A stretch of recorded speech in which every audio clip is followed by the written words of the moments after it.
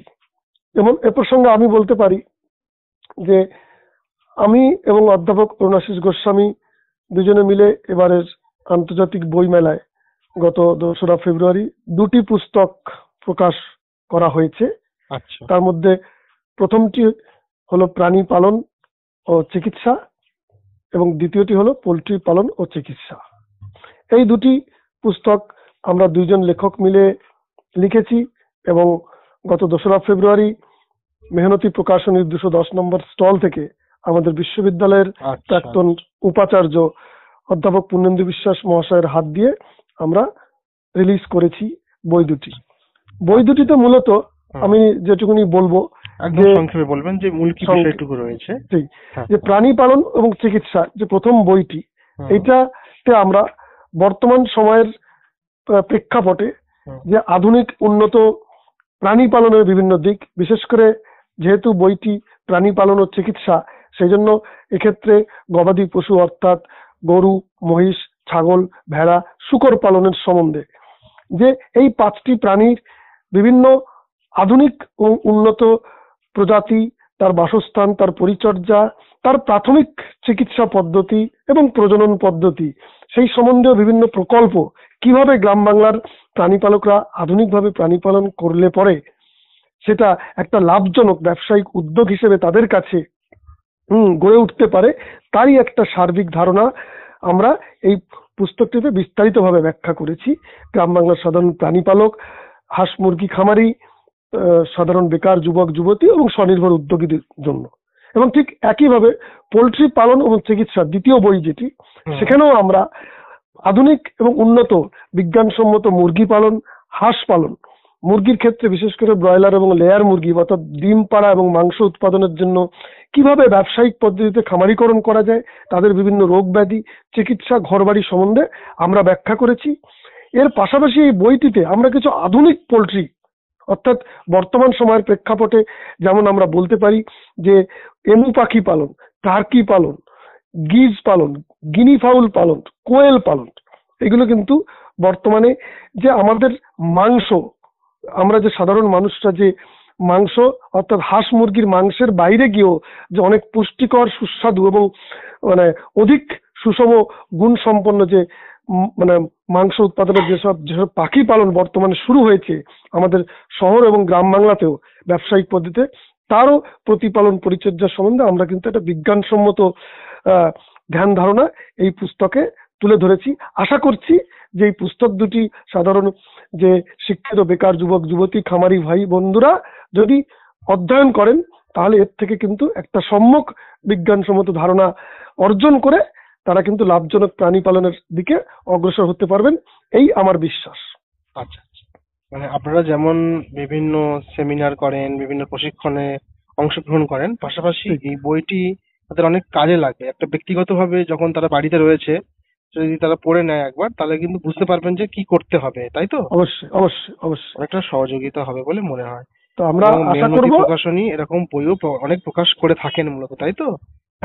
এই ধরনের মানে কৃষি, প্রাণী পালন, মৎস্য চাষ এবং আনুষঙ্গিক গ্রাম বাংলার মানুষের জীবন জীবিকার আধুনিকীকরণের লক্ষ্যে, উন্নত করণের লক্ষ্যে যাতে একটা ব্যবসায়িক পন্থা অবলম্বন করে স্বনির্ভরতার দিকে আমাদের যুব সমাজ এগিয়ে যেতে পারে, তার লক্ষ্যে কিন্তু আমরা মেহনতি প্রকাশনী এবং আমরা যারা লেখক আছি বিভিন্ন এই প্রাণী বিজ্ঞান এবং কৃষি সংক্রান্ত বিষয়ে, তারা কিন্তু হাতে হাত রেখে অগ্রসর হওয়ার জন্য আগামী দিনে বদ্ধপরিকর। এবং এই যে বই মেলা একটা মেলবন্ধনের সুযোগ করে দেয় প্রত্যেক বছর। লেখক, পাঠক এবং যারা হাতে কলমে কাজ করছেন, চাষি, যারা প্রাণী পালন করছেন, মূলত সবাই একসঙ্গে আমরা জড়ো হই এবং সেখানে একটা পরস্পরের সঙ্গে মত বিনিময় হয় এবং একটা উৎসবের একটা মেলবন্ধন দেখা যায়, তাই তো? এবং সেটাই জন্য আমাদের এখানে মানে আধুনিক বিজ্ঞানের এবং প্রযুক্তির সঙ্গে বইয়ের যে যোগাযোগ তারই একটা মিলন মেলা হলো আমাদের এই কলকাতার আন্তর্জাতিক পুস্তক মেলা বা বই মেলা। আর এখন তো একটা বেশি সুবিধা হয়েছে যে করুণাময়ী যে মেট্রো স্টেশন তার পাশেই একদম, হ্যাঁ, এতে করে স্টেশন থেকে যাওয়া খুব সুবিধাও হয়েছে। এতে করে কিন্তু অনেক মানুষের সংখ্যাটাও বেড়েছে দেখছি আমরা, তাই তো? হ্যাঁ, মানে প্রচুর ভিড়। আমি গত রবিবার গেলে আমাদের 1 ঘন্টা 1.5 ঘন্টা সময় নষ্ট হতো। একদম একদম এই জায়গাটার জন্য একটা বিরাট বড় কাজ হয়েছে। এই জন্য একটা রেল কর্তৃপক্ষকে আমরা ধন্যবাদ জানাতে চাই। ধন্যবাদ ধন্যবাদ ধন্যবাদ আমাদের পাঠকদের, ধন্যবাদ যারা সংগঠক এই এত সুন্দর পুস্তক মেলা, এবং অবশ্যই ধন্যবাদ দেবো আমাদের রেডিও কলকাতার সমস্ত দর্শকবৃন্দ এবং কার্যকর্তা উদ্যোক্তারা যারা আমার এই ধরনের অনুষ্ঠান করতে বলছেন যারা, হ্যাঁ, তাই কিনা? হ্যাঁ, অবশ্যই অবশ্যই সবাইকে ধন্যবাদ এবং নমস্কার। এই সময় অনুষ্ঠানে এতক্ষণ শুনলেন 25-এর বইমেলায় কৃষির বই, শুনলেন বিশিষ্ট শিল্পী পূর্ণচন্দ্র সামন্তের রচিত ও তারই কণ্ঠে এ বিষয়ের উপর গান, সহযোগিতায় পূর্বাশা সামন্ত। অনুষ্ঠানটি সাক্ষাৎকার গ্রহণ ও উপস্থাপনায় ছিলেন পবিত্র কুমার মণ্ডল ও রাজেশ্বর সাহা, সম্পাদনায় তনুশ্রী দে, সঞ্চালনা ও অলঙ্করণে বেবি সর্দার, সম্প্রচার সহায়তায় রাজু সর্দার। অনুষ্ঠানটি প্রযোজনা করেছেন ডক্টর অর্ণব কুমার বন্দ্যোপাধ্যায়। আপনাদের সঙ্গে ছিলাম আমি, বেবি সর্দার। বিজয়গড় জ্যোতিষাই কলেজের একমাত্র ইন্টারনেট রেডিও স্টেশন রেডিও কলকাতায় শুনুন এই সময় অনুষ্ঠান। আজকের অনুষ্ঠানটি শুনতে রেডিও কলকাতা অ্যাপ ডাউনলোড করুন অথবা radiokolkata.org এ ক্লিক করে আমাদের ওয়েবসাইট ভিজিট করুন ও লাইভ নাও বাটন ক্লিক করুন। আবারও আগামীকাল হাজির হব আমরা নতুন অনুষ্ঠান নিয়ে। সকলে ভালো থাকুন, সুস্থ থাকুন আর শুনতে থাকুন রেডিও কলকাতা।